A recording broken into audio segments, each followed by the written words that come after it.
l'émission branchée de la mosaïque Afro-Black depuis Montréal. Mozafrica. Je veux leur dire de s'attacher bien à la mode africaine, particulièrement congolaise, parce que d'abord, elle est bien beau, elle est bien taillée d'abord, et puis elle va sur le corps de l'homme. Merci beaucoup. Vous faites saison Pierrette comment votre nom? C'est Pierrette Moutampaï. Merci. Alors bonsoir. Vous êtes monsieur? France, comment votre nom? Alors vous êtes habillé ici. Comment est-ce qu'on peut appeler ce que vous portez là actuellement? Bon, ça c'est une chemise en pagne congolais. Vous êtes intéressé évidemment à la mode, n'est-ce pas? Vous nous en parlez un petit peu. Pourquoi vous vous intéressez à la mode? Bon, premièrement parce que la mode africaine s'adapte à toutes les races. Donc il n'y a pas de, comment je veux dire, de discrimination. Alors, est-ce que les couleurs comme telles, pour vous, c'est vraiment très important? Oui. Surtout pour la femme africaine, même la femme européenne aussi. Alors, quand vous vous habillez comme ça, est-ce que les femmes vous regardent plus souvent, c'est ça? Oui, l'homme s'habille à 90% pour satisfaire la femme. Merci beaucoup. Je vous en prie. Bonsoir. Bonsoir, Alors vous êtes? je suis Didier Didier, comment votre nom? Lucalé. Didier Lucalé, je vous vois habillé, n'est-ce pas? Très bien, des belles couleurs. Qu'est-ce qui vous attire particulièrement dans la mode congolaise? Dans la mode congolaise, je trouve que d'abord nous avons aussi, ici au Congo, nous avons aussi de bons couturiers qui nous font de beaux habits et c'est ça, donc il faut bien s'habiller, je pense que... Merci beaucoup. Ok, merci. Bonsoir. Bonsoir, Votre nom c'est? Julie Aïko. Alors Julie, vous êtes habillée dans un style qui est tout à fait quinois. Qu'est-ce qui vous a attiré à vous intéresser justement au domaine de la mode? Ce qui m'a intéressé, c'est que le façon, les tissus, hein, le pan africaine et la mode africaine, c'est ça qui m'intéresse à m'habiller ainsi. Alors, vous êtes étudiante, c'est bien ça? Oui. Vous êtes étudiante en, je vais dire quelle année? À l'université, à l'école secondaire? À l'université, en deuxième licence. Quoi précisément? Le droit. Donc vous allez devenir un jour une grande avocate, c'est bien ça? Oui.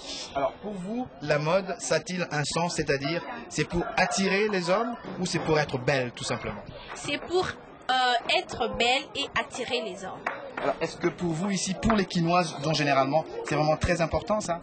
Oui, c'est très important la mode parce que c'est ça qui fait la beauté du Congo aujourd'hui. Et est-ce que vous mettez beaucoup d'argent pour ça? Est-ce que vous payez très cher pour ça? Pour ça, on paye pas très cher, mais on paye ce qu'on a, hein, c'est ça. Bien, merci beaucoup. De rien. Bonsoir. Bonsoir. Comme ça? Alors, je peux continuer? Bonsoir. Bonsoir, Alors votre nom c'est comment? je m'appelle Amida Mbari. Amida, qu'est-ce que vous faites dans la vie? Je suis élève Où? à l'Institut Pédagogique de Limba. Donc vous allez faire quoi plus tard?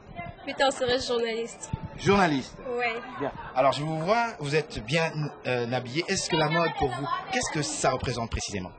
Pour moi, la mode représente d'abord la beauté de la femme africaine d'abord, et puis vient les hommes par après.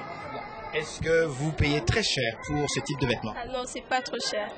Quand vous vous habillez comme ça, c'est pour sortir, c'est pour aller travailler, c'est pour aller dans l'université? Je peux aller tout faire avec cet habit, ces habits. Bien. Alors pour les téléspectateurs canadiens ou québécois, montréalais qui vous regardent actuellement et qui vous découvrent, qu'est-ce que vous leur dites particulièrement en ce qui touche la mode congolaise, la mode quinoise? Je leur demande tout simplement de s'intéresser beaucoup plus à la mode africaine parce que c'est une mode qui est reconnue partout dans le monde. Bien. Merci beaucoup. Merci. Alors je pense que... Bonsoir. Bonsoir, Alors votre nom c'est comment? Serena Mangala. Et vous? Hortense Jolie. Alors vous êtes, je suppose, étudiante également? Non, je ne suis pas étudiante, j'ai déjà terminé. Qu'est-ce que vous faites actuellement? Bon, pour le moment, je ne fais rien. Et par contre, vous êtes très bien habillée. Ouais, je suis très bien habillée parce que j'aime la mode africaine. Et vous faites qu'est-ce que vous? Je suis élève au groupe scolaire de Limba et je suis en 6e. Et qu'est-ce que vous comptez faire plus tard? Bon, jusque-là, je ne sais pas, mais je serai journaliste. Mon Dieu, il y a beaucoup de journalistes ici, là. Alors dites-moi, je vous vois toutes les deux habillées. D'abord, vous êtes en vert. Qu'est-ce que cela représente dans la mode quinoise, ces deux couleurs que vous portez actuellement? D'abord, la couleur verte représente la richesse, dans l'espoir de notre pays. Alors, comme nous vivons dans un monde où nous devons nous espérer à la vie future, j'aime cette couleur pour l'espoir de ma vie. Et vous? La couleur que je mise là, c'est marron, vous voyez. Et ça va de pair avec mon teint. Et la femme africaine aime bien l'histoire, pareil. Moi aussi, j'aime ça. Alors, je vois que vous avez des teints tout à fait naturels. Je pose une question parce qu'on se demande toujours, est-ce que le teint de la peau chez nous, c'est vraiment très important? Parce qu'on voit des femmes qui ont certains produits. Est-ce que c'est vraiment très important? Pour moi, mon teint, j'aime ça. J'aime être noire, je suis fière de mon teint. Et je n'aime pas mes brûlures pour être blanche. Je préfère être noire comme ça. Alors, qu'est-ce que vous dites à ces dames? Parce que c'est pas seulement ici, en Amérique aussi, on trouve des dames qui ont des produits de beauté pour éclaircir la peau. Qu'est-ce que vous dites à ces dames qu'ils font? Moi, je leur dirais tout simplement de laisser, de garder leur teint unique. Et vous? Moi, j'aime bien mon teint parce que je représente la femme africaine. Une africaine doit être noire, précisément là. Une africaine doit être noire et mettre trop des produits pour se brunir, là, j'aime pas. Et j'aime rester en africaine. Est-ce que payez-vous très cher pour porter ce type de vêtements? Non, c'est pas trop cher parce que quand on s'habille de telle sorte, nous sommes très à l'aise. Par contre, quand on va dans des magasins pour être habillé comme les autres le font, ça coûte un peu trop cher. Là, on achète juste le pain et on va chez la couturière. Elle fait ce qu'elle peut faire pour être en africaine. Merci beaucoup, mesdames. Merci. Bonsoir. Bonsoir. Votre nom c'est? Je m'appelle Flora Faïta. Flora Faïta, vous êtes de Lemba également? Oui, je suis de Lemba. Alors dites-moi, qu'est-ce que vous faites? Bon, je suis couturière à l'ISAM. L'ISAM, c'est quoi au juste? C'est l'Institut supérieur des arts et métiers. Et qu'est-ce qui vous a emmené à aller étudier dans ce domaine-là? Bon, j'apprécie la couture, j'aimais la couture, c'est pour ça que je me suis plongée à ça. Alors, je vois que vous portez des couleurs plus ou moins, c'est du vert pâle quelque part. Qu'est-ce que ça veut dire ça pour vous? Cette couleur, moi j'apprécie toujours la couleur verte parce que premièrement, c'est l'espoir de notre pays. La couleur verte de notre pays, ça signifie l'espoir. Alors, quand on espère, tout d'un coup mettre la couleur qu'on veut toujours.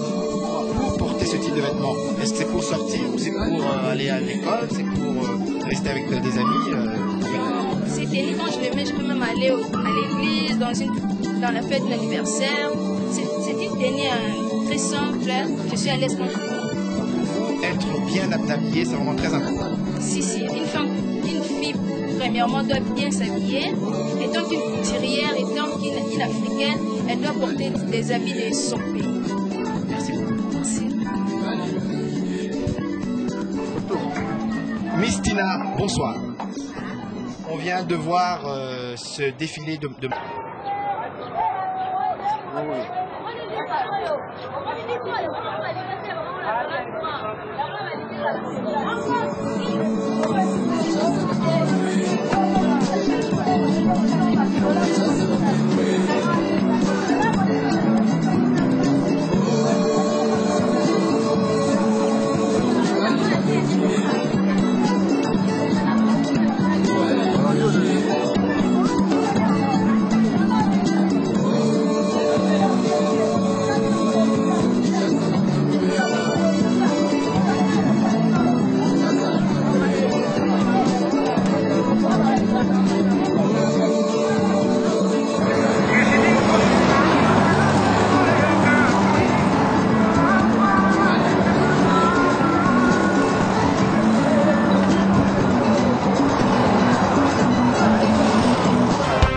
L'émission branchée de la mosaïque Afro-Black depuis Montréal. Mozafrica.